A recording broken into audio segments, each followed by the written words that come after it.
미국에. 딴 소리 할 거 없고 그냥 미국에서 만들어라. 여러분 제가 무슨 도널드 트럼프 대통령을 찬양하는 방송을 하는 게 아닙니다. 제 방송의 요지란 것은 사안이 복잡할수록 간단 명료하게 핵심과 본질을 꿰뚫자 이야기죠. 그게 핵심인 겁니다. 시대가 어수선할수록 핵심을 꿰뚫어야 될 거 아닙니까. 선거 제도를 5년 동안 못 바꿨는데 어떻게 이길 수 있습니까. 정신 나간 이야기들이 똑같은 겁니다. 사안을 정확하게 여러분들 진실과 핵심을 보자는 거죠. 그걸 보려면은 언론을 다 지우고 도널드 트럼프 대통령의 트루스 소셜이라는 SNS를 여러분 정확하게 보게 되면은 미국의 정책 방향 투자 방향 같은 게 다 나오지 않습니까. 진짜 여러분들 뭐 먹고 살지 한국 사람들 진짜 고민해야 됩니다. 차 공장이 이런 100만 대가 울산 공장이 100만 대가 미국으로 갈 수밖에 없는 겁니다. 관세 때리는데 뭐 대책이 있습니까. 울산 공장이 100만 대 190만 대 가운데 100만 대 정도가 미국으로 가야 되는 겁니다. 반도체 공장 보시기만 다 일관되게 흐르지 않습니까. 정신 못 차리고 좌양좌에서 가면은 진짜 망하는 겁니다. 제가 공갈 치는 게 아니고. 여기 보시죠. 도널드 트럼프 대통령을 그냥 보면 되는 겁니다. 이 양반 무슨 생각하는지. 이 양반 생각 여러분들 그냥 실시간으로 볼 수 있지 않습니까. 얼마나 솔직한 여러분들 대통령입니까. 본인의 흉중에 있는 말을 참지 못하고 항상 내뱉는 사람입니다. 그러니까 그것만 잘 읽으면은 여기 보시죠.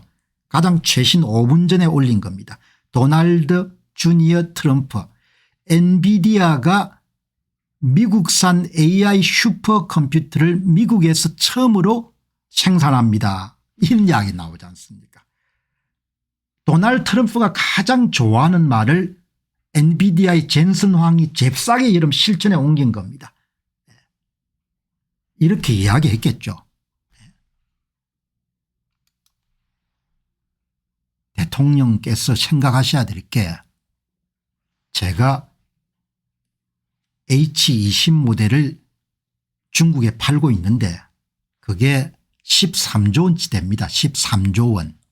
엔비디아가 중국서에 이런 저사양의 AI 반도체가 H22 여러분들 13조를 파는데 대중 수출 금지 목록에서 해제해 주시면은 제가 엔비디아의 GPU를 이용해 만든 서버 슈퍼컴퓨터는 전부 다 미국에서 생산할 수 있도록 최선을 다하겠습니다. 이렇게 젠슨왕이 뭐죠? 딜을 했겠지. 그래? 그러면 내가 당신 말이지 H20 중국 검수 목록에 내가 넣어줄 테니까 당신 좀 실천해. 여러분들 그게 며칠 전이거든요. 그냥 즉시 실천하지 않으면 나오자마자 젠슨왕이 이런다 즉시 이런 뭘 한 겁니까. 텍사스 공장을 확충해 가지고 애리조나에 칩 만들어야 텍사스에서 그럼 칩 만들면 GPU 뭐 CPU 메모리 뭐 이런 걸 다 이름 합쳐 가지고 컴퓨터 서버를 만들지 않습니까. 서버를 또 몇 개 이름 연결해가 슈퍼컴퓨터를 만들지 않습니까. 그 컴퓨터를 미국산 AI 슈퍼컴퓨터를 만드는 겁니다. 그걸 잽싸게 발표한 거예요. 그러니 도널드 트럼프가 이런 얼마나 젠슨 황을 여러분들 귀하게 생각하겠습니까. 아, 그 젊은 친구가 약속을 지키네. 정치는 또 업적이 필요하니까 이게 오늘 여러분 가장 큰 뉴스입니다. 이게 뭘 이야기합니까. 이게 뭘 이야기하는 거 아니에요. 미국에 생산해라 이야기죠. 당신들 가능하면 미국에 생산해라 이 이야기거든요. 미국에 생산하면 내가 적극적으로 도와주겠다. 이게 보시죠. 엔비디아 AI 슈퍼컴퓨터 미국에서 최초로 조립 생산합니다. 잽싸게 뭐죠.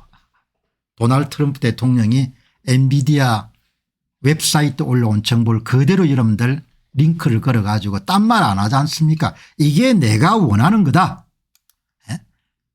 엔비디아 처음으로 만든 겁니다. 그리고 칩은 애리조나에서 만들고 그 조립이죠. 어셈블리 하는 거지 않습니까? 예. 뭐 마이클 델이나 이런 데서 만들겠죠. 델 컴퓨터나 이런 데서 예. CPU 뭐 그다음에 GPU 그다음에 뭐 예를 들면 SK 하이닉스의 HBM 뭐 이런 주변 기기를 다 해가지고 여러분들 예. 이렇게 나온 거죠. 엔비디아는 제조 파트너들과 협력하여 처음으로 미국에서 전적으로 엔비디아 AI 슈퍼컴퓨터를 생산할 공장을 설계하고 건설하고 있습니다.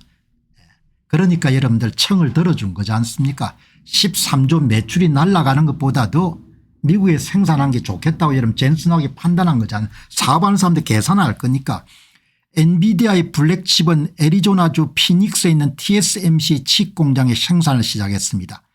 엔비디아는 텍사스의 폭스콘을 휴스턴의 위스트론을 댈러스에 두고 슈퍼컴퓨터 제조 공장을 건설하고 있습니다. 두 공장의 대량 생산은 향후 12일에서 15개월 내에 증가할 것으로 예상됩니다. 칩 받아가지고 여러분들 조립은 텍사스에서 하는 겁니다. 오늘 앵게디 해나님께서 뭐 먹고 사나 진짜 고민해야 되는 거죠. 소 누가 키우나야.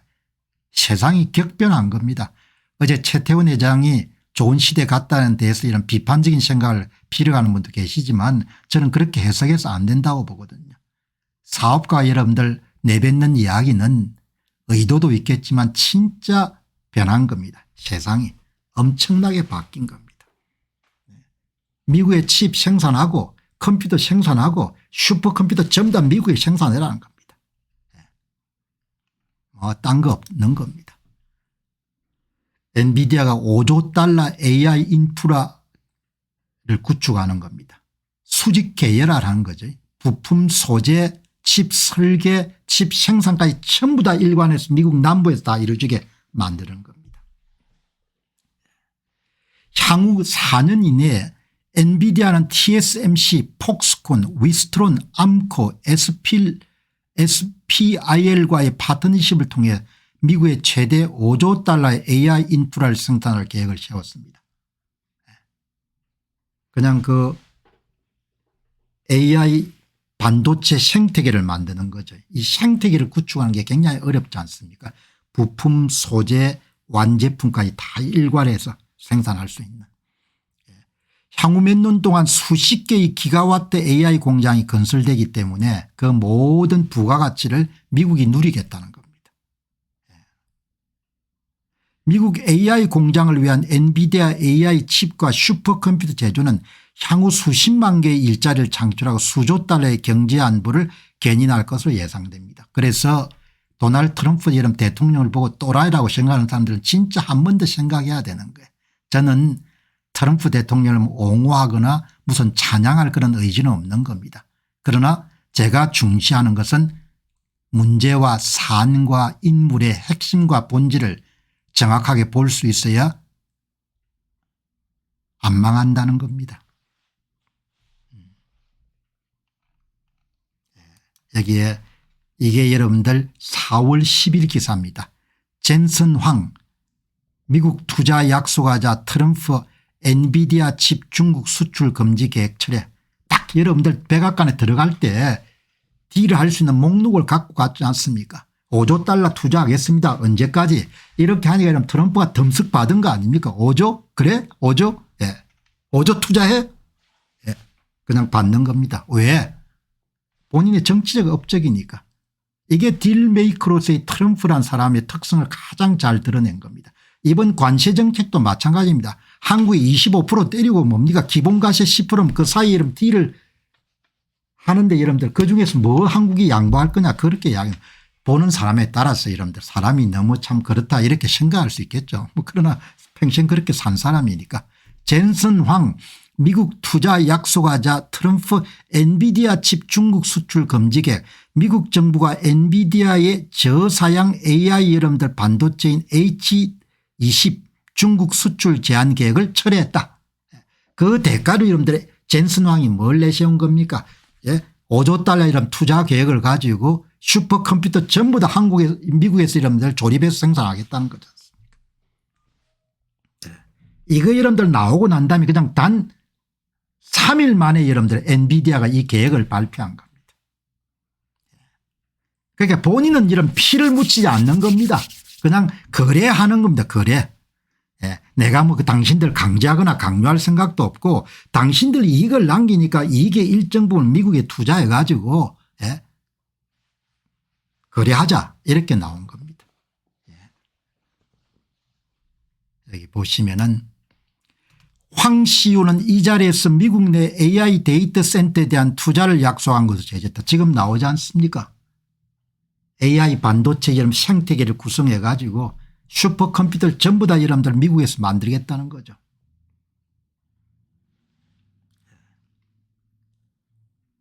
그러면 여러분 딱 양보해 주지 않습니까? H20을 13조짜리니까.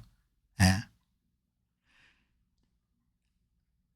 IT 매체 디인포메이션 알리바바 텐센트 바이트댄스 등 중국 기술 대기업이 1월과 3월 사이 H20을 160억 달러 23조 5천억 규모를 주문했다고 보도했다. 23조 5천억 정도를 계획을 갖고 갔겠죠. 그리고 젠슨 황 엔비디아의 CEO 같으면 트럼프 대통령을 잘 이해하고 있을 테니까 사업가니까 서로 맞짱 뜨면서 딜을 한 겁니다. 이거 받아주시고 제가 투자하겠습니다. 이렇게 주고받은 겁니다. 트럼프 대통령도 입장 이해할 거 아닙니까? 23조 5천억을 어떻게 날리냐 이야기죠. 사람 잘 봐야 되는 겁니다. 그냥 어리숙하게 보면은 금요일에 발표된 관세 면제는 사실이 아니다. 펜타닐 20%를 적용되며 다른 관세 버킷으로 이동했을 뿐이다. 아직 여러분 완전 면제를 준 건 아니라는 겁니다. 그 내용을 일요일 날 분명하게 밝히지 않습니까? 어떤 사람도 불공정 그런 무역 관행으로부터 벗어날 수가 없다. 그 내용을 보시게 되면은 다른 나라들이 우리에게 불리하게 사용한 불공정 무역 수지와 비통화 관세 장벽 특히 지금까지 최악의 대우를 미국에 대해서 해온 중국에 대해서 아무도 갈고리에서 빠져나오지 못하고 있습니다. 금요일 밤에 발표된 관세 면제는 없습니다. 이 제품들은 기존의 20% 펜타닐 관세가 적용되며 단지 다른 관세 버킷으로 이동했을 뿐입니다. 그냥 그대로 번복하지 않습니까? 관세 면제 없다는 거죠. 가짜뉴스는 이 사실을 알고 있지만 보도를 거부하고 있습니다. 가짜뉴스가 뭡니까?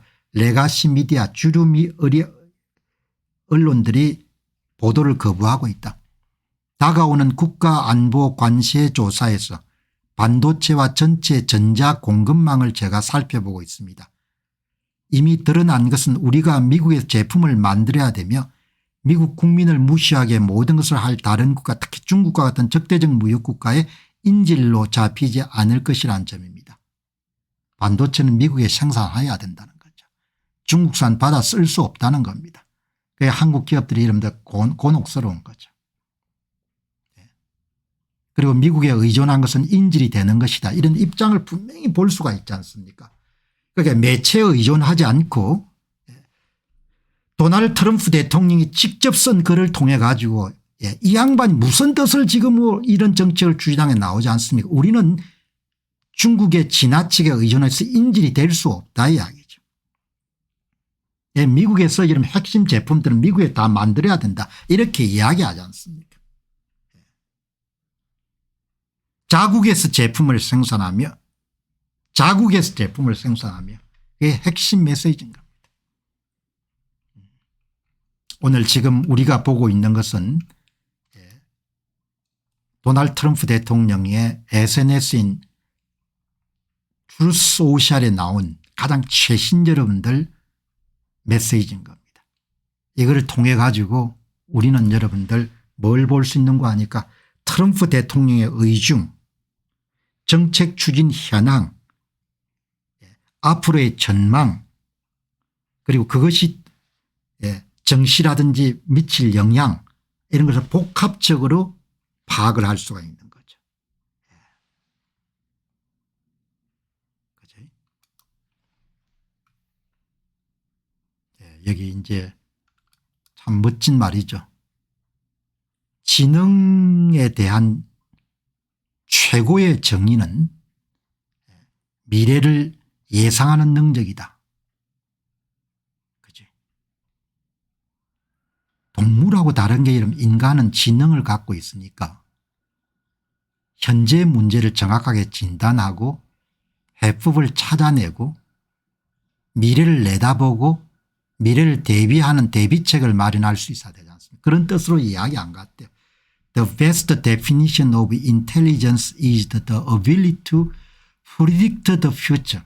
미래를 정확하게 예상해야 여러분들 대안을 찾을 거 아닙니까? 나라가 어디로 가는지 정확하게 예상이 돼야 될 거 아닙니까? 나라가 어디로 가는지 정확하게 예상할 수 있으면 대비도 할 수 있는 것이고, 나라가 어디로 가는지 여러분 대충 이해가 되지 않습니까? 대통령 선거를 보면 여러분 이해가 안 됩니까? 그동안 공병호 TV에서 했던 이야기를 종합하면 나라가 어디로 가고 있는지 예상이 되지 않습니까? The ability to predict the future. 미래를 예상하는 능력이다. 미래를 정확하게 예상할 수 있어야 되죠. 물론 미래랑 불확실하기 때문에 100% 이런 정확도를 가질 수 없지만 그럼에도 불구하고 예상하고 대비책을 마련해야 되지 않습니까? 예상도 안 하고 대비책도 마련 안 하면 여러분들 그냥 죽는 거지 뭐 딴 거 있습니까? 그냥 망하는 거죠. 뭐 딴 거 없잖아요. 5년간 시간이 주어졌는데 하나 또 대비책을 마련 못한 겁니다. 얼마나 여러분들이 인상적인 이야기입니까? 도널드 트럼프 대통령이 직접 한 겁니다. 지능은 머리는 폼으로 이런 달고 다니는 게 아니다. 머리를 왜 달고 다니냐. 미래를 정확하게 예상하기 위해서 머리를 달고 다니는 거다 이야기죠. 통찰력과 선견력과 예견력이 있고 실행력이 있으면 문제 해결책을 찾아서 문제를 고칠 거 아닙니까? 문제는 하나도 못 고치고 여러분들 지금 발만 동동 굴리고 앞으로 어떻게 하겠니 뭐 이렇게 하고 있으니까 얼마나 딱합니까?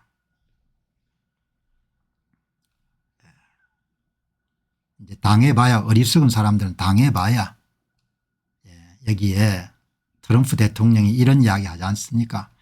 내가 2020년 대선에서 부정선거로 여러분들 대통령이 못됐는데 그때 정직한 선거였으면은 푸틴이 전쟁 일으켰겠냐 이렇게 이야기하지 않습니까? 2020년 대선에서 was not rigged. 부정선거 안 했으면은 이 여러분들 잔혹한 전쟁은 일어나지 않았을 것이다. 그래서 너무너무 여러분들 우크라이나 사람들이 불우한 겁니다. 세계랑 항상 촘촘하게 서로 연결되어 있어 가지고 바이든이 당선됐기 때문에 여러분들 우크라이나 전쟁이 일어난 거지 않습니까? 수많은 사람들이 목숨을 잃어버린 겁니다. 트럼프 치하에서는 절대 푸틴이 전쟁 안 일으키는 겁니다. 약소국에 피해를 한 것은 그런 거지 않습니까? 한반도도 마찬가지인 겁니다. 한반도도 마찬가지입니다. 분명히 이야기하지 않습니까? 부정선거해 가지고 당선됐으면은 2020년 대통령 선거가 조작되지 않았다면 여러 면에서 끔찍한 전쟁이 일어나지 않았을 것입니다. 이렇게 이야기하지 않습니까? 바이든 전쟁이지 내 전쟁이 아니다 이야기죠. 최선을 다해서 노력하고 있지만 내가 죽음과 파괴를 유도한 것은 아니다. 이게 잘라서 이야기하지 않습니까? 네. 오늘 트럼프 대통령이 여러분들 SNS에는 특별하게 엘살바도르 대통령을 환대하는 장면이 나오거든요. 양반이 아주 젊은 40대 초반에 재선에 성공합니다. 부켈레 대통령. 오늘 백악관에서 만나가 굉장히 환대를 합니다. 이제 이렇게 도착해 가지고 환대하는 장면이고 지금 이제 이렇게 기다리고 있습니다. 도착하기를. 엘살바도르에 이런 미국의 불법 이민자들 많이 추방하고 그걸 협조를 했죠. 경제적 대가를 지불하고 엘살바도르의 교도소에 수용하는 쪽으로. 이런 불법 이민자를 실은 비행기가 엘살바도르 공항에 도착해 가지고 갱단이라고 그렇게 하는데 이제 이 동영상을 게재하면서 우리는 지금 엘살바도르 부켈레 대통령을 기다리고 있습니다. 내일 백악관에서 부켈레 대통령을 만날 것입니다. 그 동영상에 나오는 미국의 불법 입국자 가운데 갱 단위에 속했던 사람들이 추방하는 그런 영상이 이렇게 실려 있습니다. 적극적으로 미국의 불법 이민자를 경제적 대가를 받고 수용하겠다. 미국보다 여러분들 훨씬 더 싼 가격에 유지를 할 수 있으니까. 엘살바도르는 미국에 추방된 불법 이민자와 범죄자를 자기 나라 교도소에 수용하기로 합의했습니다. 이것은 미국 내 불법 체류자 문제를 해결하려는 트럼프 행정부의 핵심 정책과 맞물려 있습니다. 그러니까 미국의 정책을 추진하는 데 기꺼이 협조했기 때문에 이렇게 여러분들 환대를 한다, 이렇게 볼 수가 있겠습니다. 자, 오늘 여러분들 방송 뭐 특별히 여러분들 그렇게 이 언론들의 지나친 그런 과장을 들을 필요는 없겠지만 그럼에도 불구하고 시장을 정확하게 이제 이해하려고 하는 노력은 굉장히 중요하죠. 이제 오늘 어떻든 트럼프 관세 정책이 완전 면제는 아니니까 그게 또 시장의 불확실성을 더하는 거죠. 그래서 이제 오늘 월스트리트 저널에 여러분들 좌측 상단에 가장 큰 그런 기사는 그 트럼프 대통령의 관세 유예 조치에 긍정적인 효과가 사그라들면서 기술주의 상승 움직임은 주춤해지고 있다, 이런 내용이 있는데 투자자 입장이 아니고 그냥 미국 경제가 어떤가라는 부분을 이해하기 위해 가지고 몇 가지 기사를 한번 읽어보도록 그렇게 하겠습니다. 주가가 많이 빠졌다가 좀 많이 회복이 됐습니다. 주가가 이렇게 많이 빠졌다가 많이 회복이 됐습니다. 그런데 투자자들 기대처럼 그렇게 아주 상황이 좋아진 건 아니죠. 일부 상품에 대한 관세 면제 조치는 언제든지 철회될 가능성이 있습니다. 트럼프 행정부의 처분에 따라서 철회될 가능성이 있기 때문에 시장은 불안감을 계속해서 갖고 있습니다. 그런 내용이 핵심이네요. 트럼프 대통령이 기술 산업에 대한 관세 철회가 월요일 상승분의 대부분을 포기하면서 장중 거래에서 가격 상승을 부추길 수 있다는 희망이 무산됐습니다. 이거는 완전 면제 가지고 일시적인 면제고 그다음에 추가적으로 행정부의 입장이 결정되게 되면은 관세가 부과가 될 것이다. 잠정적인 그런 관세 부과 면제니까 그 부분에 대해서 이제 불안함을 갖고 있다. 불안하면 이제 주가가 크게 오를 수가 없죠. 트럼프 대통령의 SNS나 그다음 미국의 상무장관의 발언을 보게 되면 관세 정책에서 큰 후퇴는 있을 것 같지 않다, 그런 메시지가 여기 나오네요. 하워드 루트닉 상무장관은 일요일에 관세법 232조 무역법에 따라 반도체 조사의 일환으로 많은 기술 제품이 한두 달 안에 여전히 별도의 부가금을 부과받을 것이라고 경고했습니다. 금요일 날 완전 면제의 것처럼 보도됐던 애플사의 스마트폰이나 중국산 컴퓨터나 부품 등에 대해서도 앞으로 추가 그런 관세 부과가 있을 수가 있다. 그리고 트럼프 대통령은 이 발언과 맞물려 가지고 완전 면제라는 것은 있을 수가 없다, 그런 내용을 하니까 사업하는 사람이라면은 이번 정책 효과가 오래 지속될 것이라는 믿음을 가지기 때문에 당연히 여러분들 미래를 불확실하게 보는 거죠. 그런 내용들이 오늘 여러분들 줄을 이루고 있네요. 자, 그다음에 이제 여러분들 이렇게 불안한 거죠, 사람들이. 불안하니까 주가도 이런 비실비실하는 겁니다. 장기 투자하시는 분들이야 그냥 우직하게 기다리면 되는 거고,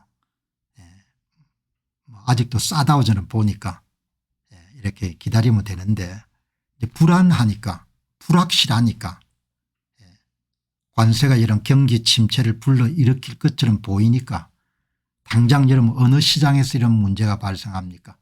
오피스 시장, 그러니까 사업자용 빌딩 임대업, 트럼프의 무역전쟁이 오피스 마켓, 사업자용 그런 시장을 위협하고 있다. 그러니까 이제 시장 상황이 여러분들 악화될 것으로 보니까 사업을 위한 임대 수요가 줄어드는 거죠. 회복세를 보이고 있던 오피스 임대업 시장에 주춤거린다.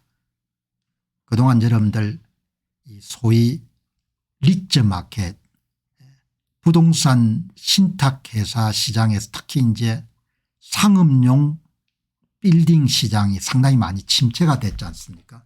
코로나 이후에. 그런데 그것이 이제 오랜 침체 기간을 딛고 좀 회복세를 보이고 있는데 또 이번에 한 방을 맞은 겁니다. 회복세를 보이고 있던 오피스 임대업 시장에 주춤거리고 있다. 기업들은 경기 침체에 적극해서 소극으로 전환하고 있다. 경기 침체가 발생하게 되면은 임대 수요가 줄어들 수밖에 없으니까 불안감이 가장 빠르게 투영될 수 있는 것이 사무실 임대업인 거죠. 트럼프의 무역 전쟁은 오피스 시장 회복을 탈선시킬 위협이 되고 있습니다. 기업이 사무용 공간으로 리스하는 것은 1분기에 최고치를 기록했지만 경제 불확실성으로 인해 일부 거래가 중단되고 있습니다. 모든 미국 기업은 무역 전쟁과 경기 침체에 대한 두려움으로 인해서 당황하고 있습니다.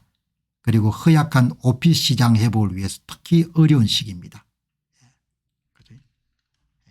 이제 경기를 보는 하나의 중요한 지표 가운데 하나다. 불안감이 있다는 거죠. 너무 뭐 과잉 반응할 필요는 없지만 어떻든 간에 우리는 그렇게 여러분들 이해를 할 수가 있다. 여러분 정책이라는 것이 엄청나게 중요하죠. 이게 체제가 바뀌면 얼마나 큰 변화가 있겠습니까? 애플에 돈을 벌어줄 수는 없는 겁니다. 트럼프 대통령이. 그러나 정치 권력이 애플의 이런 주가를 엄청나게 폭락시킬 수가 있는 거죠. 정책이 갖고 있는 힘이란 그렇게 강한 겁니다. 주 52시간 제도라는 것은 돈을 벌게 해줄 수는 없는 겁니다. 그러나 돈을 버는 사람들을 망하게 할 수 있는 겁니다. 그만큼 정치란 게 중요한 거죠. 정치는 곧 정책이고 제도이기 때문에 정책과 제도가 바뀌게 되면은 그냥 흥하던 기업도 완전히 박살이 날 수가 있는 겁니다. 그죠? 제가 오늘 이 이야기는 애플 이야기지만 오늘 여러분과 함께 공유하기로 결정한 것은 정책이 얼마나 중요한지 3조 달러를 넘는 미국의 최대 이름 시장 가치를 갖고 있는 회사조차도 휘청휘청하는 겁니다. 정책에 따라 가지고. 여기 보시기 바랍니다. 이게 지난 1개월 동안 애플 AAPL 230불까지 돌파했던 주가가 여러분들 160불까지 내려간 겁니다. 어마어마하게 싹까지 폭락한 거죠. 이제 조금 회복됐습니다. 금요일 날 완전 면제 발언이 있고 난 다음에 이제 162불 뭐까지 떨어진 겁니다. 그런데 이제 좀 많이 회복이 됐습니다. 가장 좀 크게 타격을 받은 것이 애플 주식입니다. 이게 관세 부과 발표가 있고 난 다음에 마이크로소프트, 엔비디아, 구글, 아마존 순서로 타격을 받았는데 그 가운데 중국산 의존도가 가장 높은 애플이 가장 크게 타격을 받은 겁니다. 애플이 그렇게 혁신적인 기업은 아닌데 돈을 많이 벌어서 그런지 모르겠지만 주가가 굉장히 이렇게 많이 과대평가되어 있습니다. 참조로 이런 월스트리트저널에 난 걸 보시기 바랍니다. 주가 수익률이죠. 주가 수익률, 분모의 배당, 분자의 주가 보면은 엔비디아가 한 30 가까이 가장 높고 그다음에 애플, 특정 주식이 얼마나 과대평가되어 있는가를 나타내는 아주 간단한 지표죠. S&P 500이 한 20 한 이 정도 되는데 아마존, 애플, 마이크로소프트, 엔비디아, 메타가 전부 다 그걸 넘어서는 거죠. 여기 삼성전자도 있네요. 자, 이렇게 되는데 이제 오늘 이야기는 세계 최대 시장 가치를 가진 애플조차도 정책 변화에서 엄청난 타격을 받는 거죠. 그러니까 그냥 정책 변화 가지고 체제가 바뀌면 얼마나 큰 타격을 받겠습니까? 죽고 사는 문제가 결정되는 거죠. 그래서 선거라는 것이 어마어마하게 중요한 거죠. 여기 보시면은 애플 주식이 여전히 이런 불안하다는 겁니다. 트럼프 행정부의 관세 정책이 명확하지 않고 언제든지 애플의 목줄을 잴 수 있기 때문에 여전히 불안하고 투자자들은 그런 점을 충분히 고려해야 된다. 그런 내용의 글이네요. 주말에 관세 면제로 아이폰에 드리워진 그런 어둠은 사라졌지만 애플은 이제 트럼프 대통령의 처분에 놓여 있게 됐습니다. 일요일 날 여러분들 트럼프 대통령이 발표한 것을 보게 되면 기존의 금요일 날 완전 면제하고는 다른 이야기를 했거든요. 그래서 이제 사람들이 반색했는데 그러나 뭐 입장을 철회한 거죠. 트럼프 정책 변화에 따라서 애플은 마진율이 크게 낮아질 수가 있습니다. 그럼 주가가 빠지겠죠. 보시면은 트럼프 정책 변화에 따라서 애플은 주가의 상당한 조정이 불가피할 것으로 봅니다.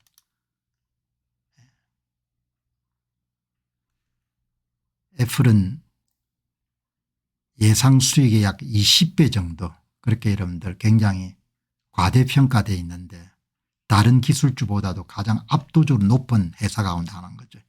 그래서 여러분들 핵심 메시지가 궁극적으로 애플 주가가 이것을 반영해야 된다.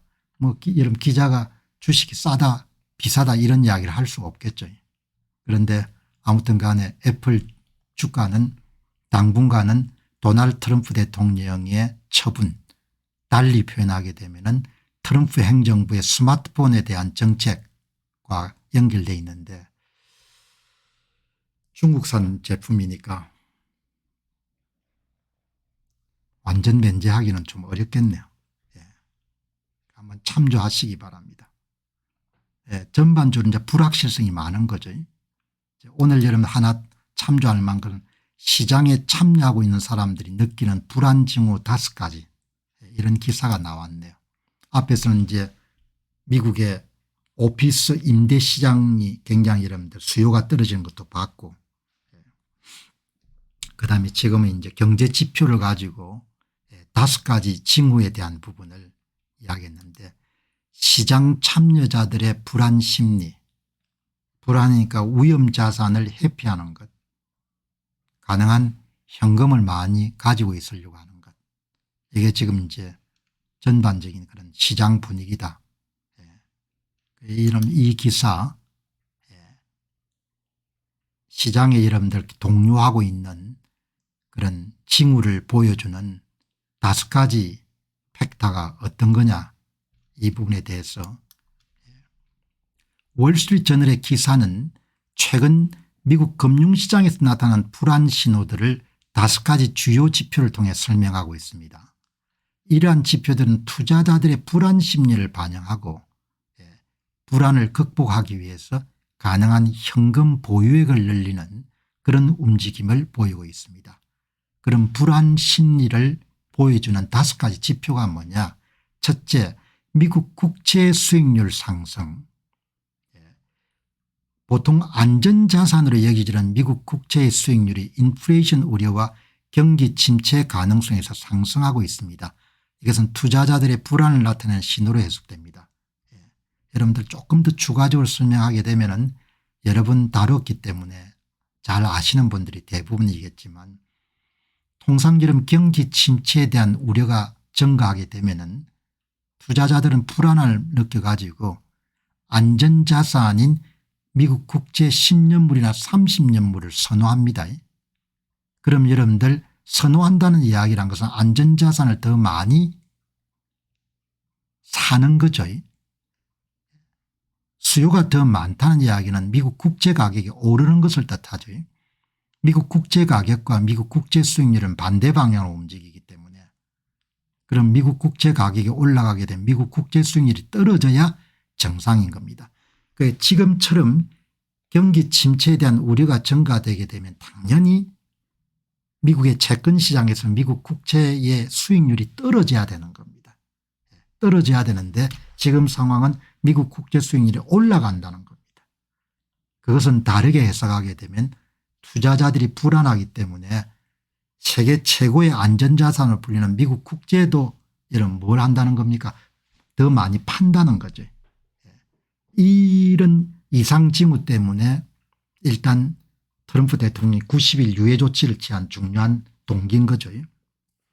그다음 두 번째 지표를 소개하는데 정크본드 보호 수요 증가, 하이힐드 채권 ETF에 대한 풋옵션 거래가 사상 최고치를 기록하면서 기업 파산에 대한 우려가 커지고 기업 파산에 대한 우려가 커질 때 정크본드 수요가 증가하는 그런 부분을 지금 이야기하는 거죠. 그다음에 강제 매도 신호 증가, 바클레이 하이힐드 채권 투매 신호가 91%에 도달하여 과거 금융위기 수준에 근접하고 있습니다. 이것은 강제 매도가 증가하고 있음을 뜻합니다. 기업 대출 ETF 자금 유출, 기업 대출 ETF에서 하루 만에 13억 달러가 유출되며 레버리지 대출 펀드도 하락세를 보고 있습니다. 이것은 여러분들 위험 자산에 대한 투자자들의 관심이 줄어들고 있음을 뜻합니다. 기업의 여러분들 대출을 매입하는 ETF 수요가 현저하게 줄어든 겁니다. 그건 기업의 파산을 걱정하는 위험 회피 행동 가운데 하나인 거죠. 그다음에 선물 시장 유동성 악화, 뭐 비슷한 그런 상황인 거죠. 5가지 상황을 이렇게 여러분들 그래프를 가지고 이렇게 이게 떨어져야 되거든요. 지금 상황 같으면 이게 올라간다는 겁니다. 기업의 국채금리가 국채 수익률이. 그러니까 여기서 또 기업 대출 시장의 불안감을 느낀 투자자들이 기업 대출 ETF로부터 돈을 인출하는 거죠. 그런 경향이 뚜렷하게 보이는 겁니다. 안전자산 미국 국채 가격 하락이 미국채 수익률 상승에 안전자산이 없다는 겁니다. 그러니까 어쨌든 뭐 우리는 이런 시장에 직접 참여한 사람들이 아니지만 트럼프 대통령이 지금 진두지휘하고 있는 관세 정책에 대해서 시장의 참여자들, 주식시장 참여자나 채권시장 참여자나 이런 사람들이 대단히 이제 불안한 그런 생각을 갖고 시장에 참여하고 있다. 이런 부분을 여러분들 이야기를 이해하면 될 것 같습니다. 자, 이렇게 정리를 하시고 여기에 한 분께서 자주 누구 대통령 나와라 이런 이야기를 하시는데 아니 자기 기업을 잘 운영해야 대통령도 나올 수 있는 거죠. 자기 기업을 그렇게 뭐 지금 잘 운영하고 있는 건 아니잖아요. 그지? 어떤 분이 자꾸 그렇게 이야기하기에. 자, 여러분 다음은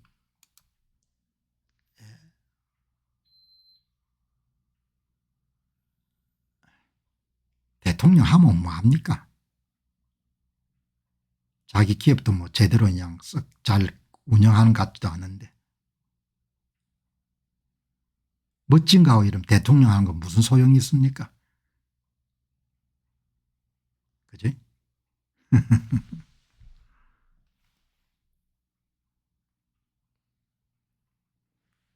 답답해서 하는 소리지만 뭐 답답하더라도 할 소리가 있고 안 할 수가 있는 거죠.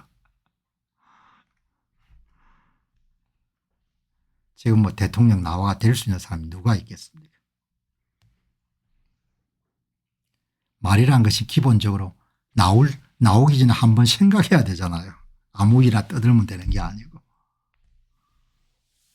답답한 마음은 이해를 하겠습니다. 그러나 뭐. 자, 여러분 오늘 이 내용은 이 트럼프 대통령도 참 고민이 많죠.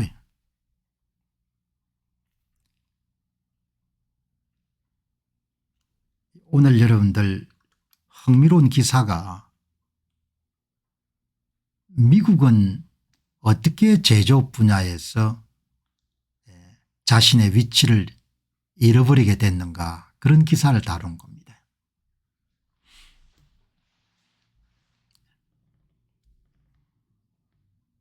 워낙 여러분들 싼 물건이 들어오니까 잃어버린 거죠. 싼 물건이 들어오니까.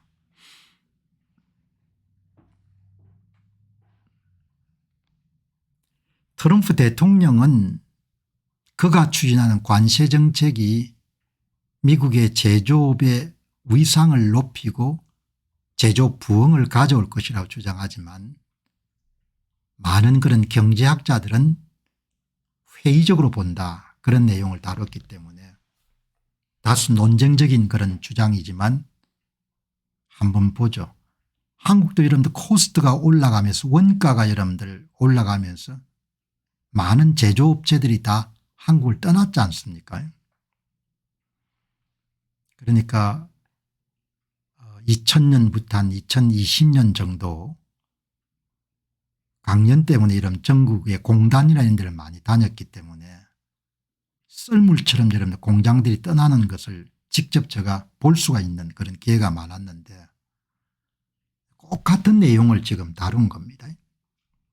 여기 보시게 되면은 이게 이제 미국의 민간 고용 인구 가운데 제조업이 차지하는 비중입니다.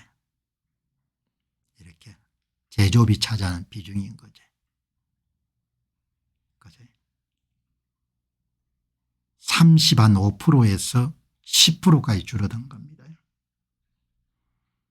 이 방송을 하다 보니까 진정구님께서 좋은 시절 언제 또 오겠습니까? 참 답하기 어려운 내용이죠. 어려운 내용이지만 좋은 시절이 상당히 어려울 것 같아요. 왜냐하면 생산 총량이라는 것이 기본적으로 노동력 투입, 자본 투입, 생산성 향상에서 결정이 되죠. 공급 측면에서만 보면은. 그런데 그 세 가지가 다 여러분들 부정적으로 보이는 겁니다. 한국이 여러분들 좋은 날이 오기가 참 쉽지가 않습니다. 그다음에 이제 수요 측면에서 보게 되면은 사람들 구매력이 있어야 되지 않습니까? 그럼 구매력이라는 것은 가처분 소득이 계속 늘어나야 되니까 성장률이 높아져야 가처분 소득이 더 생길 수 있고 또 그다음에 인구수가 늘어야 되지 않습니까? 그 두 가지도 부정적이잖아요. 그렇게 해서 일본이 30년이 흘러갔거든요. 제로 성장 마이너스 성장으로. 그러니까 뭐 제가 부정적인 이야기를 드리려고 하는 것은 아니고 그냥 냉정하게 하면은 한국은 거기다 나라가 늙어가기 때문에 엄청난 재정 수요가 필요하지 않습니까? 전부 다 적자잖아요. 국민연금, 공무원연금, 군인연금 그런 것들이 다. 그거 어떻게 다 지탱하겠습니까? 거기다 이제 정치까지 망가져가 선거까지 망가졌으니까 그러니까 뭐 어떻게 대책이 참 없는 거죠. 오늘 한 분께서 그냥 말씀을 좋은 날이 오겠냐 이렇게 말씀하시기에 일본 보면 일본 사람들이 얼마나 야무졌습니까? 그래도 헤어나지 못하잖아요. 한 30년 정도를. 그지? 자, 여러분들이 이렇게 쫙 줄어든 겁니다. 민간 부분의 제조업 섹터의 고용률이 35% 10%가 줄어든 겁니다. 뭐 눈에 보이는 이유는 싼 물건들이 들어오니까 중국산에 대적할 수가 없는 거죠. 그다음에 여러분들 이게 미국의 소비 지출에 차지하는 비중, 시간이 1930년부터 2000년대 중반까지를 보게 되면은 소비자 소비 지출 가운데 서비스 분야가 엄청나게 커진 겁니다. 서비스 섹터가 한 70, 한 뭐 5% 이상 되겠네요. 그다음에 이제 짙은 색의 내구재, 그다음에 비내구재, 서비스 지출이 굉장히 커졌다는 것이고, 그다음에 전 세계 수출 물량을 보시더라도 이 짙은 색이 미국의 수출 물량, 그다음에 중국의 수출 물량이죠. 이 수출 물량 가운데 상당 부분을 미국 시장에서 6조 달러 정도 벌었던 거죠. 수출 빼기 수입이. 그다음에 이제 미국은 서비스 섹터의 수출량이 굉장히 많은 거죠. 그다음 여기 보시게 되면은 미국의 좋은 잡 가운데 제조업이 차지하는 비중이 이렇게 점점 줄어든 겁니다. 괜찮은 그런 보수를 지불하는, 그다음 여기 이제 이렇게 좀 회색 부분이 재무 이런 분야, 법률 서비스, 그다음에 농업 분야, 농업 분야는 크게 변함이 없네요. 경제 구조가 참 많이 바뀐 거죠. 이런 경제학자들은 도널드 트럼프 대통령이 제조 부흥이 불가능할 거다 이렇게 이야기하는 겁니다. 쓸데없는 짓 하지 말라 이렇게 이야기하는데, 뭐 학자들이랑 항상 좀 이렇게 비관적이니까, 그렇다 이러면 대통령이 이런 문제를 놓고 그냥 가만 손 놓고 있을 수가 없지 않습니까? 수출하고 수입의 여러분들 차이가 1조 달러 정도 매번 나는데, 이걸 고치기 위해서 대통령이 손을 놓고, 기존의 대통령들은 다 손을 놓고 있었지 않습니까? 재정 적자가 1년에 2조 달러, 무역수지 적자가 1년에 1조 달러 정도 발생하는데, 학자들은 그냥 뭐 대책이 없으니까 가만히 있자 이렇게 이야기하는데, 트럼프 대통령은 무슨 이야기고 이렇게 이야기하는 거지 않습니까? 정신들이 있냐 이러면 나라가 망한다 이렇게 보는 거지 않습니까? 중국이 지금까지 6조 달러를 남겼는데 매년 3천억에 4천억 정도의 무역수지 흑자를 남기지 않습니까? 2024년도에 2954억 달러는 아마도 우회 수출을 많이 늘렸을 겁니다. 중국이 무역수지 흑자 규모를 좀 줄이기 위해 가지고 베트남이나 멕시코에 공장을 지어 가지고 여러분들 수출한 그런 부분이, 중국이 뭐 미국에 크게 덕을 본 거죠. 시진핑은 덕 본 게 없다 이렇게 이야기하지만, 어마어마하게 여러분들이 이렇게 수출에 비해 수입이 많으니까 무역수지 적자, 경상수지 적자가 계속 커지지 않습니까? 중국은 여러분들 2954억 불을 남기고, 한국도 여러분 660억 달러를, 모든 나라들이 다 미국을 대상으로 흑자를 남기는 겁니다. 경제학자들은 방법 없다 가만히 있자 이렇게 이야기하는 거고, 도널드 트럼프 대통령은 무슨 이야기냐, 이대로면 나라가 망하는 건데 어떻게 내가 가만히 있겠냐, 그 차이인 겁니다. 지식인들은 책임져야 될 게 없으니까 그냥 뭐 쓸데없다면 관세하는 거 이렇게 이야기하는 거고, 트럼프 대통령은 무슨 이야기냐, 나라를 살리기 위해 가지고 최소한 노력을 다해야 된다 이렇게 이야기하는, 그거를 정리한 기사가 이겁니다. 근데 월스트리트저널 기사도, 이 기사는 아주 편향적이지는 않지만 그래도 그냥 대체로 경제학자들의 의견을 존중하는 쓴 정도로 주장을 하는 겁니다. 트럼프 대통령이 지금 추진하고 있는 관세 정책은 경제학 교과서는 없는 정책이거든요. 왜냐하면 경제학 교과서에는 한 국가가 만성적인 여러분들 적자 상태에 빠진 그런 경우를 상정하지 않으니까 이 내용이 나온 겁니다. 간단하게 한번 보시죠. 1950년대 민간 일자리의 35%가 제조업에 차지하는데 2024년에는 민간 일자리의 9.4%가 차지했다. 그래서 이런 미국의 동부 같은 데를 다녀보게 되면은 면방직 공장이라는 공장들이 많이 폐허화된 게 많지 않습니까? 버려진 공장들이. 한때 여러분들 번화했던 지역에서. 트럼프 대통령은 자신의 전면적인 관세 제재가 제조업을 미국으로 되돌리기 위한 것이라고 말합니다. 경제학자들은 관세가 이를 현실화할 수 있을지 회의적이며 관세로 인한 피해가 어떤 혜택보다 클 것이라고 우려하고 있습니다. 항상 학자들은 이렇게 주장할 수 있는 겁니다. 자주 말씀드린 바와 같이 경제학자들은 기준이 소비자 후생의 마이너스냐 플러스를 가지고 따지는 사람들이기 때문에. 그러나 트럼프 대통령은 현장 체험을 통해 가지고 이대로 돼서는 안 된다라고 보는 겁니다. 그러니까 미국의 동부 뉴욕주나 이런 데들 다니다 보면은 폐허가 된 공장들이 엄청나게 많지 않습니까? 필라델피아의 알렌타운이라든지 베들레헴이라든지 이런 데를 가더라도 공장이 어마어마하게 벽돌 공장 잘 지어놓은 공장들이 그렇게 녹슨 공장들이 엄청나게 많지 않습니까? 다 이렇게 이제 타운들도 이름도 줄어들고 쪼그라들고 사람들이 떠나고 그런 거지 않습니까? 그거를 그냥 당연한 거라고 이런 경제학자들은 받아들이자는 거고. 트럼프 대통령 그래서 안 된다뇨. 서비스업이 일자리의 중심을 차지했고 그리고 처음에는 동부 북부나 이런 데 있던 공장들이 인건비가 비교적 싼 애리조나라든지 이런 쪽으로 많이 이동하죠. 남부로. 공장 남부로 이동한 그 기록이 나와 있습니다. 1950년대 이후에 미국 경제 제조업의 역할이 줄어들기 시작했고 이 가운데 일부는 미국인들이 점점 더 부유해지고 여행, 레스토랑, 의료 서비스 등 서비스 더 많은 지출을 할애하기 때문에 발생했고 그죠? 그런데 이제 점점 인건비 부담 때문에 경쟁력을 잃어가니까 처음에는 공장이 북동부에서 남부 쪽으로 많이 이동하죠. 많은 생산량이 인건비가 저렴한 남부주로 이동했습니다. 그런 일이 벌어지죠. 저렴한 곳으로 생산기지 이전이 본격화되고 중국의 등장은 그러나 엄청난 충격으로 다가옵니다. 규모나 면에서 엄청나게 상품을 싸게 만들어서 판매할 수 있는 체제니까 그게 바로 차이나 쇼크죠.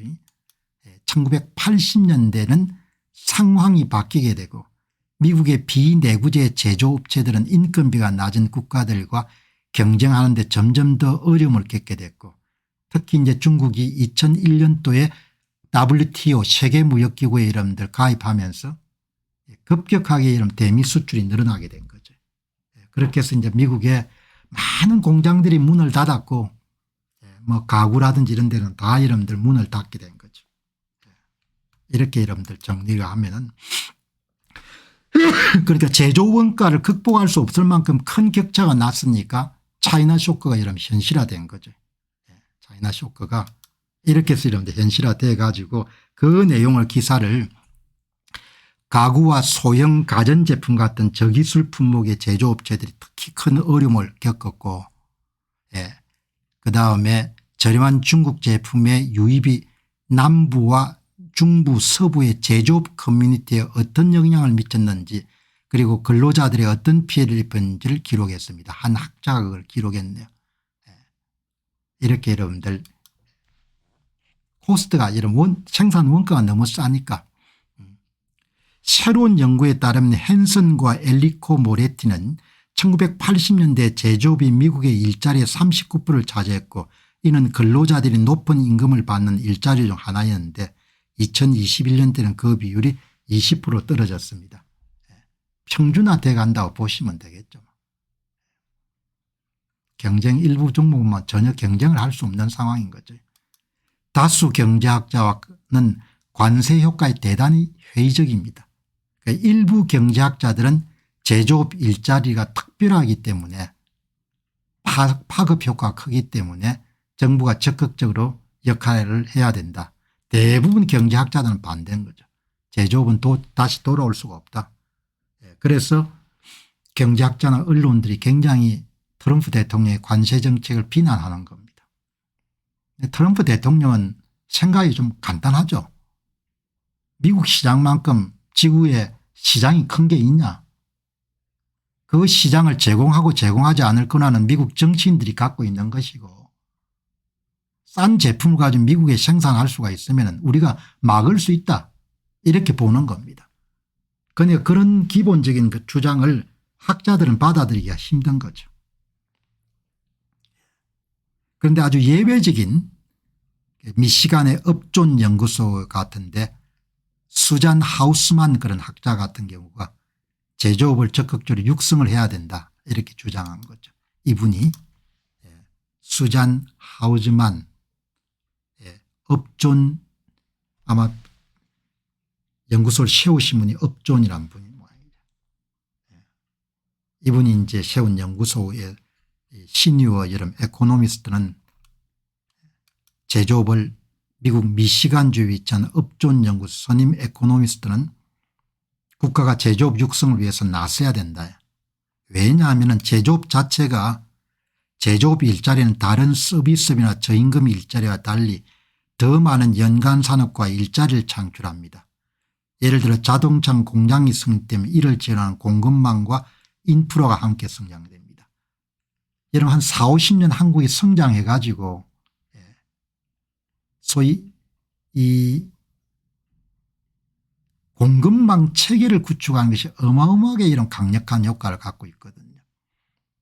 그러니까 문재인 정부 하에서 탈원전 정책을 이름 실시하면서 원전 산업의 공급망 체계가 여러분들 무너지기 시작하지 않습니까? 그 공급망 체제를 갖추기가 굉장히 힘들거든. 그 공급망 체계가 중국이 잘 갖춰져 있기 때문에 싸게 만들 수가 있는 겁니다.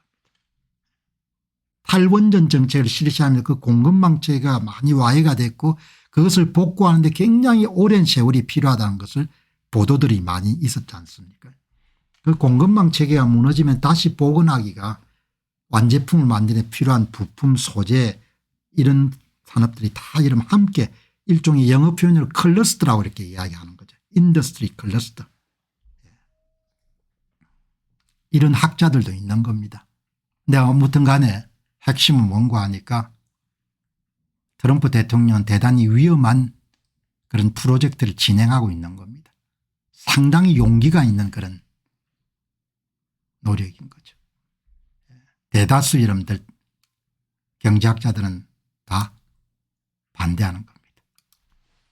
자, 여러분 오늘 제가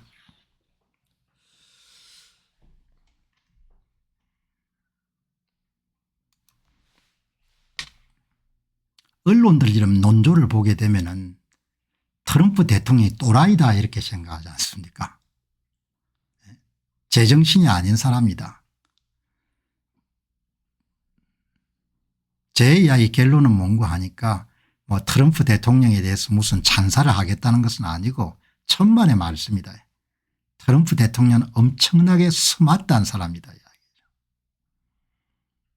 어떤 사람에 대한 주홍글씨를 가지기 때문에 그 양반이 무슨 이야기를 하든지 간에 그걸 경청할 수 있는 그런 태도들이 안 돼 있는 겁니다. 한국의 언론들이 왜 그렇게 트럼프 대통령이 여러분들 그렇게 기분 나쁜 기사를 많이 쓰느냐. 또라이라고 생각하기 때문입니다. 충동적인 또라이. 제가 오늘 적극적으로 한번 질문과 응답 형식으로 트럼프 대통령과 관세 정책을 한번 간단하게 정리해 드리겠습니다. 뭐 복잡한 수식 같은 걸 여러분 사용하지 않고 사람마다 받아들이는 건 다르겠지만 어제 여러분들 송의달 교수가 한국의 언론들이나 미국의 주류 언론들이 트럼프 대통령을 또라이다 이렇게 생각하게 되면 그 순간 엄청난 실책을 범하는 거다 이렇게 이야기하지 않습니까? 그 내용을 어제 송의달 교수가 이야기했는데 한번 보시죠. 간단하게 정리하겠습니다. 도널드 트럼프 대통령은 현재 미국의 상황을 어떻게 보고 있느냐 이게 중요하지 않습니까? 바이든은 문제없다. 오바마는 문제가 없다. 조지 W 부시 문제가 없다. 다 문제가 없다고 본 겁니다. 그런데 사업가 출신인 도널드 트럼프 대통령은 엄청난 문제가 있다고 보는 겁니다. 이렇게 본 겁니다. 미국이 어려워질 수밖에 없다. 미국이 어려워질 수밖에 없다. 이렇게 여러분들 정리를 하는 겁니다. 미국이 어려워질 수밖에 없다. 이 여러분들 상황에 대한 인식 차이가 이렇게 큰 차이인 겁니다. 미국 현재 상황을 어떻게 보느냐, 이런 상황을 어떻게 보느냐 이야기죠. 이런 상황을. 한 국가가 이런 매년 모든 교육 국가들이 다 돈을 남겨가지고 무역 수지가 1조 정도 적자가 발생하고 재정 적자가 2조 정도 발생하고, 여러분들 이자가 예산의 20%를 차지하고, 예? 대통령이 미국채 금리에 가장 초점을 맞춰야 될 정도의 상황이 됐는데 기성 정치인들은 아무도 문제없다고 이야기하는 겁니다. 예? 미국 현재 상황을 어떻게 보느냐, 도널드 트럼프는 다른 겁니다. 미국이 어려워질 수밖에 없다고 보는 겁니다. 선거가 무너져 가지고 뭡니까? 예? 선거가 이런 무너져 가지고 10년 이상 선거가 문제 있는 걸 다 밝혔는데 공병호는 야 이러면 대한민국 너희들 망한다 이렇게 생각하는 거고, 예? 홍준표는 뭡니까? 아니다 이렇게 생각하는 거 아닙니까? 그 차이지 않습니까? 모든 것은 문제를 어떻게 인식하냐 문제입니다. 미국의 현재 상황을 어떻게 보는가, 한국의 현재 상황을 어떻게 보는가, 그 여러분들의 인식 차이가, 이거를 여러분들 국가적 재난이나 위기로 본 겁니다. 도널드 트럼프는 미국이 어려워질 수밖에 없다, 큰일 났다 이렇게 보는 겁니다. 공병호가 여러분 선거 문제를 분석한 다음에 한국의 현재 상황 앞으로 어떻게 되는가, 큰일 났다 이야기입니다. 한국이 큰일 났다. 예? 홍준표는 뭡니까? 무슨 공박사 큰일이고, 나경원은 뭡니까? 아니 공박사 무슨 큰일이고, 이렇게 생각한 겁니다. 조선일보 공박사가 또라이 모양이다 이렇게 생각하겠죠. 그래서 가장 중요한 것은 현실을 바라보는 정직성이라는 것, 정직함이 있어야 되는 거지. 정직함이 모든 출발의 시작인 겁니다. 모든 출발에. 오늘 이 방송을 보시면서 여러분들 특히 도널드 트럼프 후보에 대해서는 저하고 판이하게 의견이 다른 분도 계실 겁니다. 그렇게 의견을 가지시다가 하면 비난하거나 그렇게 아닙니다. 내 이야기를 하는 겁니다. 미국의 현재 상황을 도널드 트럼프는 큰일 났다고 보는 겁니다. 큰일 났다. 왜? 이거 절대 유지가 될 수 없다 이렇게 보는 겁니다. 그래서 언론들하고 트럼프가 여러분들 다를 수밖에 없고 대개 미국의 주류 언론들이 반 트럼프로 갈 수밖에 없는 겁니다. 여러분 이런 이야기를 누가 하겠습니까? 이렇게 분석적으로 나누어 가지고. 이게 핵심입니다. 한국 여러분들 앞으로 상황이 어떻게 되냐, 공병호는 엄청나게 큰일 났다, 너무 작살날 거다 이렇게 보는 거고, 지금 여러분 대통령 되겠다고 나온 사람들은 내가 나가면 됩니다, 국민들이 표를 주면 됩니다 이렇게 이야기하는 거죠. 김문수가 나오면 되겠냐 이야기죠. 홍준표가 나오면 되겠냐 이야기죠. 뭐 열심히들 노력하시오. 내가 뭐 벨로이 아니라 선수 기죽일 일은 없으니까. 이 차이인 겁니다. 최소한 나는 현상을 볼 때 정직하게 보는 사람이고 이익이 아무것도 관련있는 게 없는 사람입니다. 한국의 정치하고 내하고 이익은 전혀 관련이 없기 때문에 이렇게 보는 겁니다. 자, 그동안 미국 정치인들이 역할을 제대로 해왔냐? 예, 오바마는 열심히 했다 이렇게 생각 안 하겠습니까? 바이든 저는 미 합중국을 위해서 최선을 다해왔습니다 이렇게 이야기하겠죠. 인터뷰하면은. 그럼 도널드 트럼프 생각은 어떠냐 이야기죠. 예? 도널드 트럼프와 기성 정치인들 두고 여러분들 완전히 까는 이야기는 안 하지만 교육국에 이용당한 바보 천치들이고 특히 중국에 철저하게 이용당한 바보 천치들이 미국의 역대 대통령이다 이렇게 이야기하는 거지 않습니까? 예? 완전히 다른 겁니다. 그러니까 도널드 트럼프 대통령을 바라보는 시각은 사람마다 다르겠는데 나는 이렇게 보는 겁니다. 그동안 미국 정치인들이 전혀 정치인 역할을 못했다고 트럼프가 생각하는 겁니다. 이용당한 바보 천치들이다 이렇게 보는 거죠. 본인들은 바보 천치라고 생각 안 하겠죠. 트럼프가 보기에 뭡니까? 오바마는 바보 천치다 이렇게 보는 겁니다. 최소한 중국에 관한 여러분 이렇게 간단 명료하게 상황을 정리하게 되면 지금 벌어지고 있는 상황을 훨씬 더 단순 명료하게 이해를 할 수가 있는 겁니다. 그럼 왜 기성 정치인들은 바본 천치로 생각하는가? 여러분 이 점이 굉장히 중요합니다. 트럼프는 사업을 해온 사람입니다. 사업 세계는 사기꾼들이 엄청나게 많은 겁니다. 왜 기성 정치인들을 바보 천치로 생각하겠냐 이야기죠. 트럼프가 소위 세상 용어로 하면 장사꾼 출신이지 않습니까? 장사꾼이라 여러분들 폄하할 수 있는 사람도 있겠지만 그 장사꾼들이 문제의 본질을 볼 수 있는 가능성이 굉장히 높죠. 있는 그대로. 왜 못 보면 망하니까. 트럼프는 이렇게 보는 겁니다.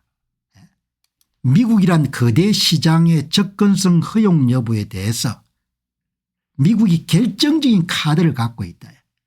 패를 누가 갖고 있냐. 시진핑이 갖고 있는 게 아니다 이야기죠. 당신들 이해하겠어요? 이렇게 묻는 겁니다. 도널드 트럼프 대통령이. 여러분 당신들 이해하겠어요? 누가 지금 카드를 갖고 있는 겁니까? 관세 정책에 관세 전쟁에서 누가 패를 갖고 있느냐 말입니다. 에?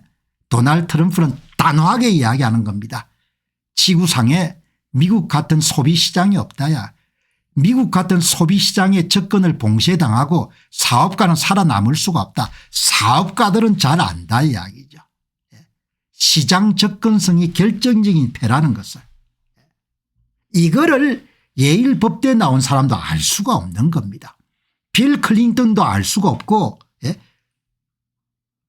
오바마도 여러분들 알 수가 없는 겁니다. 바이든도 알 수가 없고 왜 사업 세계에서 목숨 걸고 떼어본 경험들이 없기 때문에. 그래서 순진한 사람들이고 좀 거칠게 얘기하면 바보 천치들인 겁니다. 미국이란 거대 시장의 접근성을 허용할 것인가 말 것인가 가장 큰 패다야. 가장 큰 카드다. 젤렌스키한테 당신 카드 없지 않냐 이렇게 이야기하지 않습니까? 도널드 트럼프가 무슨 이야기냐. 카드를 갖고 있다는 겁니다. 이런 것을 명쾌하게 여러분들이 이해를 해야 한국이란 나라가 미국의 자동차 팔지 않고 자동차 산업이 어떻게 여러분 건재합니까? 건재할 수 있습니까? 건재할 수가 없는 거죠. 그래서 세상에 실전에서 어떤 똑똑함을 실전에서 얻을 수 있는 여러분들 똑똑함을 스트리트 스마트라고 이야기하지 않습니까? 스트리트 스마트. 거리에서 얻은 스마트함인 거죠. 이런 일이 중요한 겁니다. 이거를 오바마는 죽었다 깨어나도 이해가 안 될 거예요. 이렇게 큰 패를 갖고 있는데 왜 중국한테 저자세를 취하냐 이야기죠. 그게 이런 도널드 트럼프의 핵심 주장인 겁니다. 나는 단박에 이해가 되는 거죠.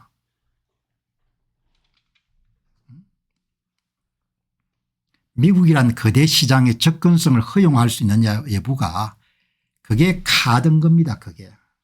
그래 시진핑이 이길 수가 없는 거예요. 뭐 여러분들 매일경제도 뭡니까 시진핑이 이긴다 시진핑이 이긴다 그렇게 이야기한 겁니다. 하기야 뭐 본인들이 보는 세상이 그것밖에 안 되니까 나는 볼 수 있는 겁니다. 아유 인간들아 정신 좀 차려라. 정신 좀 차려라. 자식들하고 고생 안 하려면은 좀 정신들을 차리고 봐라.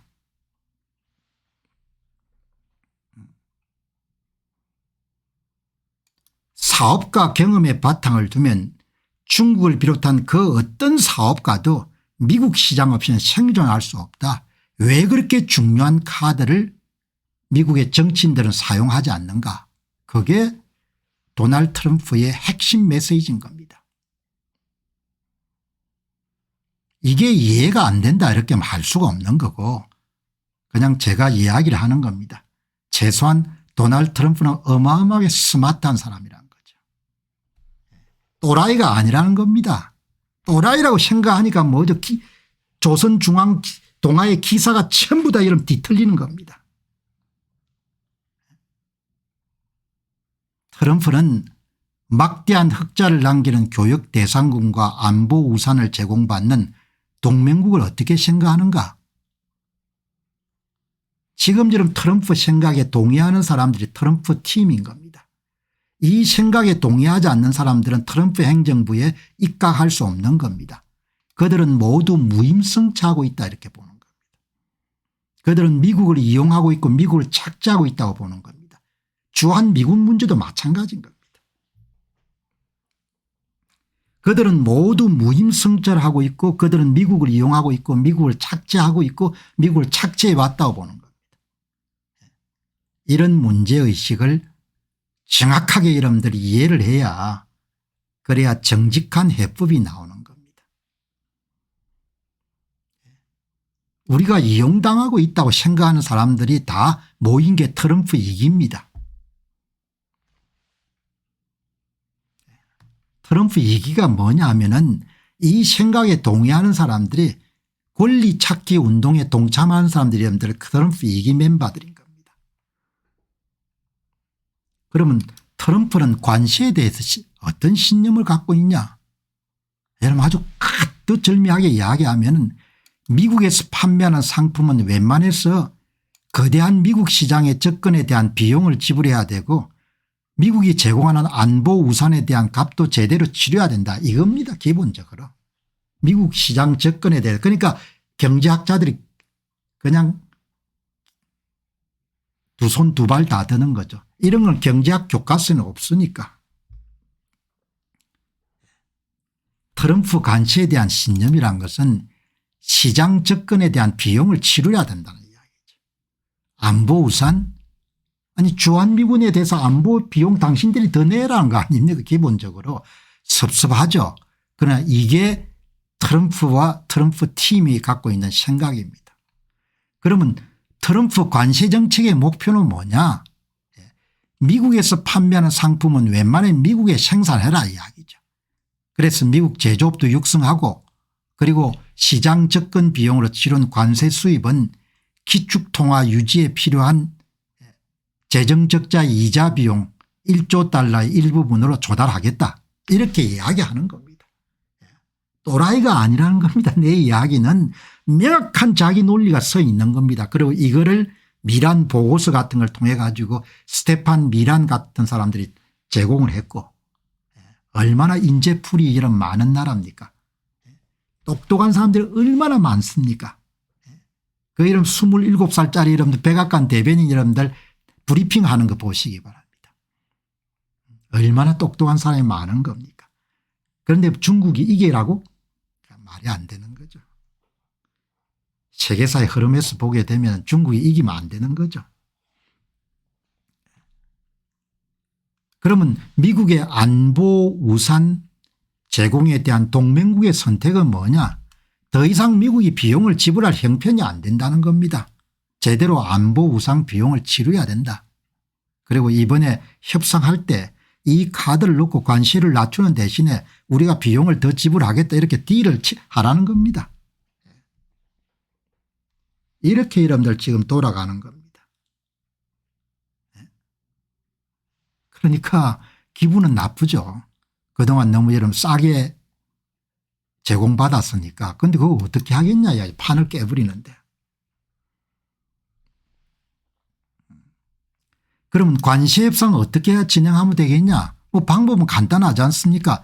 나라마다 부과받은 관세율을 내리기 위해서는 비관세 장비 군사비용 등 전체를 놓고 협상하는 겁니다. 주고받고 주고받고 좀 낮추는 거죠. 그거 못하겠다 그러면 할 수 없는 거고. 이게 여러분들 전문 겁니다. 요지는 뭔고 하니까 도널드 트럼프 대통령은 유펜을 나온 유펜에서 여러분들 MBA를 받은 아마 유펜에서 MBA를 받았을 겁니다. 사업가 출신인 거죠. 대본 없이 이러면 1시간 이상 못 떠듭니다. 사람들 보통 사람들은. 저처럼 이런 강연 경험이 많은 사람도 1시간 없이 이런 대본 없이 떠드는 것은 거의 불가능한 일인 겁니다. 그런데 뭐 거의 아주 싸게 받아왔으니까 우리는 기분이 나쁘죠. 기분이 나쁜 거하고 그냥 직시해야 될 거는 다른 거죠. 오늘 하도 한국 언론들이 뭐죠. 중국 측에 붙는 것처럼 보이기 때문에 내가 오늘 한마디 한 겁니다. 도널드 트럼프는 또라이가 아니라는 겁니다. 엄청난 천재입니다. 천재. 어마어마하게 스마트한 사람입니다. 왜? 내가 오늘 한 열 몇 가지를 가지고 이런 논리를 정리했지 않습니까? 기본 입장이 확실하게 써 있는 겁니다. 이걸 이해해야 되는데 본인이 여러분들 똑똑하니까 옆에 주변에 똑똑한 사람을 쓰지 않습니까?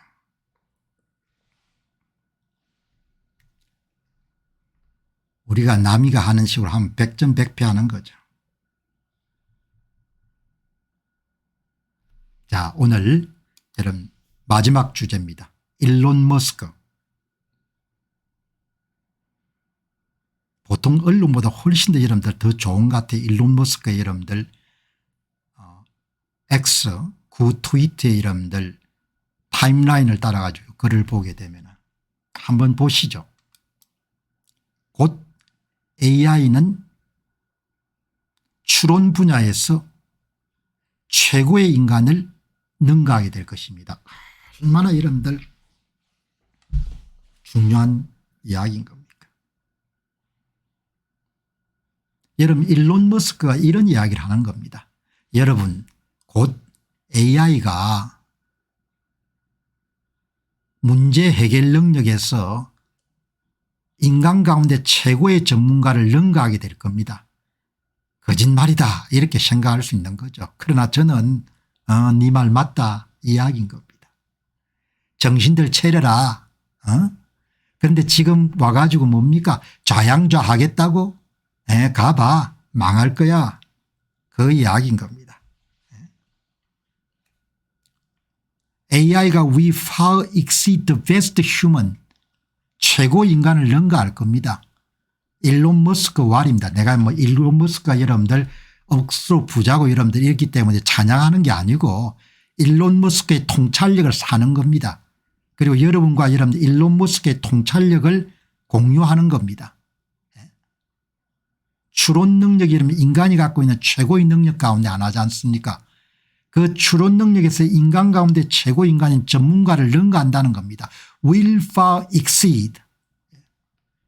그 여러분들 머리가 어디에 탑재가 될 겁니까? 자율주행 자동차에 탑재가 되고 여러분 그게 여러분 로봇에 탑재가 될 거 아닙니까? 세상이 어떻게 벌어지게 되겠습니까? 수요처 바로 옆에 공장이 세워지게 될 거겠죠.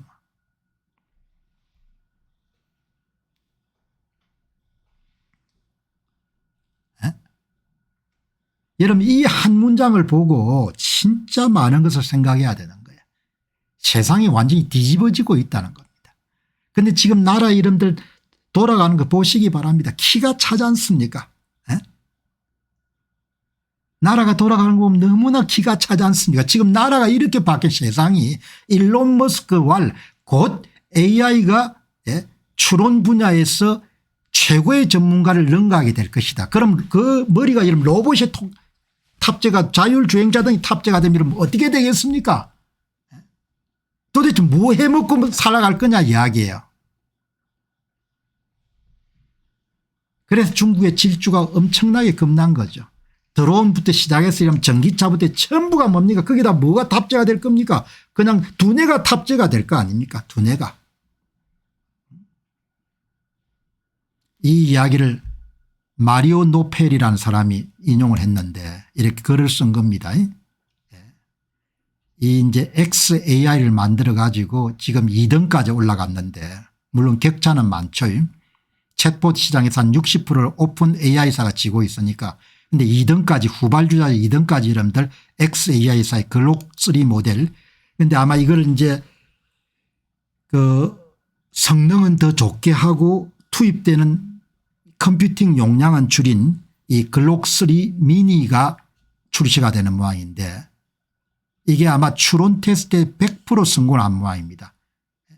가장 어려운 추론 벤치마킹 중 하나인 마르커스 문제에서 문제를 다 맞췄고 앨리스 문제에서 관련 없는 소음으로 설계되어 모델을 경로에서 벗어나게 하는 모델도 다 통과되고 그걸 여러분들 그 테스트 결과를 한 분이 보고를 하니까 거기에 대해서 일론 머스크가 AI가 최고의 전문가를 여러분들 능가하게 될 거라는 거죠.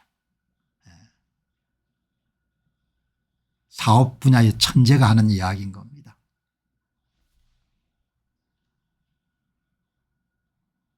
이 글록 3 미니라는 오리지널 모델인 글록 3를 이제 아마 응용해 가지고 더 소형 버전으로 만들었을 겁니다. 모바일 기기 같은 탑재할 수 있게. 여기 이제 도널드 트럼프 대통령이 올린 겁니다. 지능의 최고의 정의는 미래를 예측하는 능력이다. 여러분들 명언이지 않습니까? 지능이라는 것은 문제 푸는 게 아니고 미래를 예측하는 것이다. I show this coming TBH. TBH가 여러분들 뭐 약자인지를 모르겠는데 어떻든 저는 진짜로 그렇게 생각합니다. 이런 뜻인가 봐요. I show this coming. 저도 그렇게 동의합니다.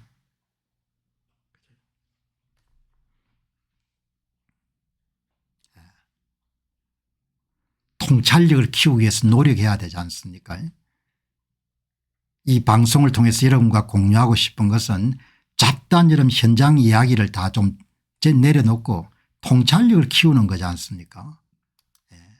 여러분 바로 자율주행 자동차 이야기가 나옵니다. 물론 테슬라 이름들 선전일 수도 있겠지만 처음으로 곧 얼마 가지 않았어 일반화된 순수한 AI 솔루션이 자율주행 자동차에 적용될 것입니다. 자율주행 자동차에 AI가 탑재가 되는 겁니다.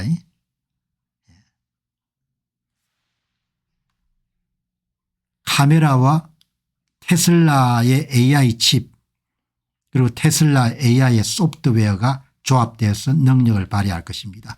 자율주행 자동차에 관해서 이게 마리오 노팔이라는 분이 이게 노팔이라고 발음한 참 다음에 확인해 봐야겠습니다. 테슬라의 완전 자율주행은 기적입니다. 테슬라의 완전 자율주행은 기능이 아니라 기술적 기적입니다. 일론 머스크는 전문가들이 불가능하다고 말한 도시 고속도로 로터리 혼돈을 탐색하는 실시간 자율주행을 완벽하게 구현했습니다.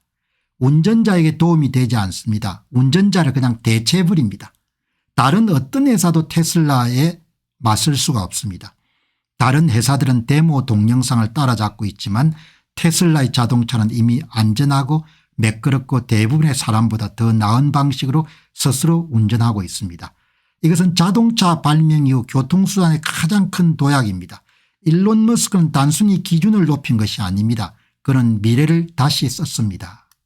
이래 나오는 거죠. 여러분들 AI한테 물어보게 되면은 앞으로 어떤 주식이 가장 20년 보게 되면 뜰 것인가 20년 어떻게 내다봅니까? 재미삼아 물어보면은 어떤 여러분들 AI건 간에 1등은 엔비디아하고 2등은 테슬라입니다.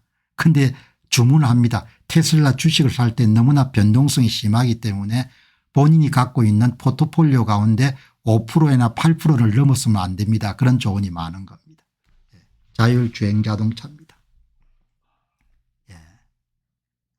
여러분 지금 일론 머스크가 정부 일을 돕는다고 테슬라가 좀 고전하고 있는데 저는 뭐 단기적으로 이 문제 다 극복하고 나면 엄청난 한 사람의 세상을 완전히 바꾸는 겁니다. 이렇게. 이 이야기 한번 여러분 깊게 읽어보시기 바랍니다. 사업가들이 이렇게 여러분들 기적을 만드는 겁니다. 기적을. 운전자를 대체해버리는 겁니다.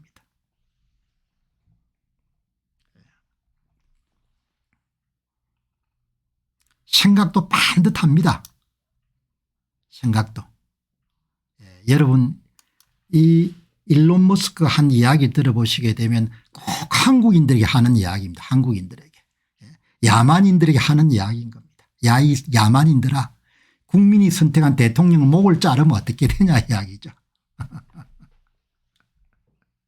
나는 뭐 설득할 이제 뭐 힘도 없지만 일론 머스크 이야기 들으면서 야 정말 생각도 반듯한 사람이구나 이 사람은. 여기 한번 보시기 바랍니다. 관료제가 대통령이 국민이 원하는 것을 실행하지 못하게 하고 있다면 우리는 민주주의가 아닌 관료제에 살고 있는 것입니다. 대통령은 취임한 이후에 행정명령을 내릴 것이며 이것은 매우 합리적이고 국가에 도움이 되지만 실행되지는 않습니다. 예를 들어 대통령이 불법 이민자를 위한 세금 징수와 고급 호텔 비용 지불을 중단해야 된다는 행정명령을 내린 것은 말이 안 됩니다. 물론 사람들은 세금이 불법 이민자를 위한 고급 호텔에 자금을 지원한 것을 원하지 않습니다. 그럼에도 불구하고 그들은 지난주 말에도 여전히 그렇게 하고 있었습니다. 그래서 우리는 그곳에 들어가서 이것이 대통령 행정명령을 위반한 것이며 중단해야 된다고 말했습니다. 미국 정부 효율팀의 가장 큰 기능 중 하나는 대통령 행정명령이 실제로 실행되는지 확인하는 것입니다. 대통령 국민의 선출된 대표이기 때문에 국민의 뜻을 대변하고 있습니다. 관료제가 국민의 뜻과 싸우고 대통령이 국민의 원앙을 실행할 수 막고 있다면 우리가 살고 있는 민주주의가 아니라 관료제입니다. 대한민국 민주주의입니까? 여러분 어떻게 생각합니까? 저는 가끔 회의가 많이 듭니다. 대한민국 민주주의입니까? 자유민주주의입니까? 모든 주권은 국민으로부터 나옵니까? 여러분 어떻게 생각하십니까? 국민이 선택한 대통령이 이런 개헌권을 발동했다 여러분들 세상 물정 모르는 판사들이 모여가 여러분들 너 파면 이렇게 하는 겁니다. 예? 이게 여러분 일론 머스크 하는 이야기를 보면서 참 또 생각이 어떻게 이렇게 반듯할까 사람이. 나는 반듯함을 사랑합니다. 반듯함을 좋아합니다. 반듯함을 존경합니다. 일론 머스크 이야기 들어보시면 얼마나 이런 반듯합니까? 민주주의가 아니라는 거 아닙니까? 대통령이 국민을 위해서 일하는 것을 방해하고 이런 대통령 목을 쳤는 것을 뭐라고 합니까? 관료제 사회라고 하지 않습니까? 나라가 완전히 엉망진창이 된 겁니다. 얼마나 그래서 참 제가 마음에 들어 하는 겁니다. 얼마나 반듯하게 이런 이야기를 하는 겁니까? 대통령이 국민을 위해서 일을 하는데 그걸 뭐죠? 관료가 브레이크를 부르면 그건 민주주의가 아니라는 겁니다. 기본적으로.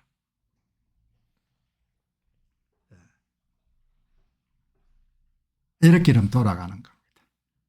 다 소인배들이 이 사람들이 다 뭘 생각한 겁니까? 판단의 생각이 굉장히 길지 않습니까? 판단의 시간의 길이가.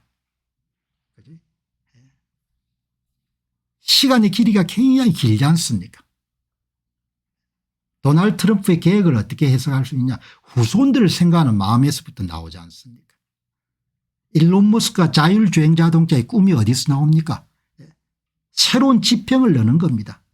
모든 인류의 이런 가치를 부여하는 그 원대한 꿈의 지평입니다.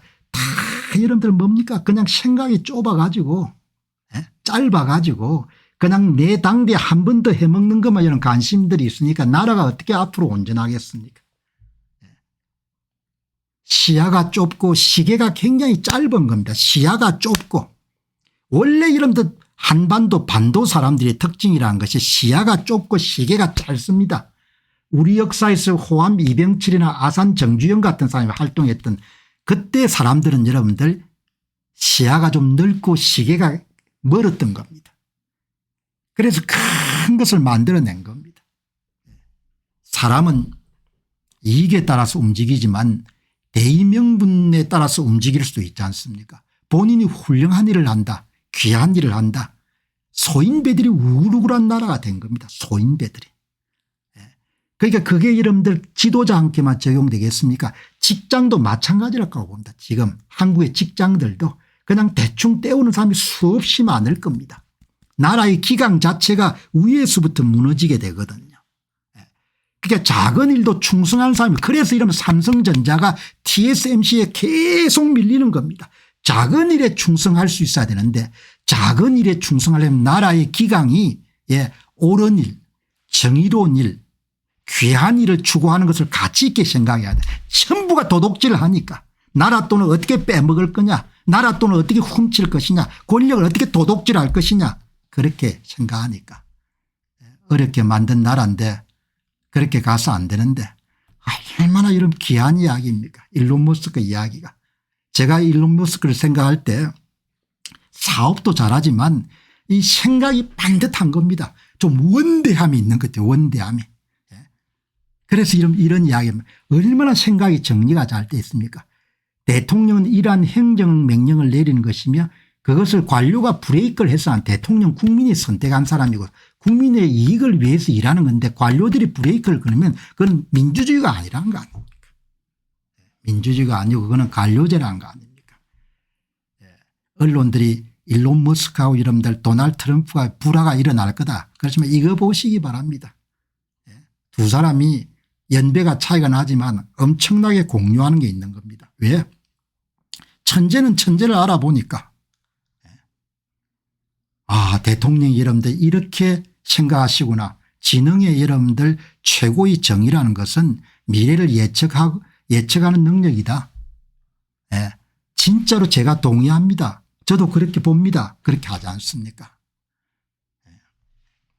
답답한 마음이 들지만 그럼에도 불구하고 또 이해하고 소인배들이 우글우글 하면 안 되는 거죠. 작은 일에 충성한 사람들이 많아야 되는 겁니다. 사회 구석구석에서. 자, 오늘 또 한 명의 천재 이야기를 끝으로 해서 방송 마무리하고 또 내일 새 주제 가지고 여러분 찾아뵙도록 하겠습니다. 7월 같은 여름 어둠이 이렇게 휘감고 있더라도 또 새벽에 오니까 꾸준히 열심히 낙담하지 마시고 계속해서 전진하고 또 자신의 일을 통해서 성취하는 그런 많은 분들이 나오시길 바랍니다. 내일 뵙도록 하겠습니다. 고맙습니다.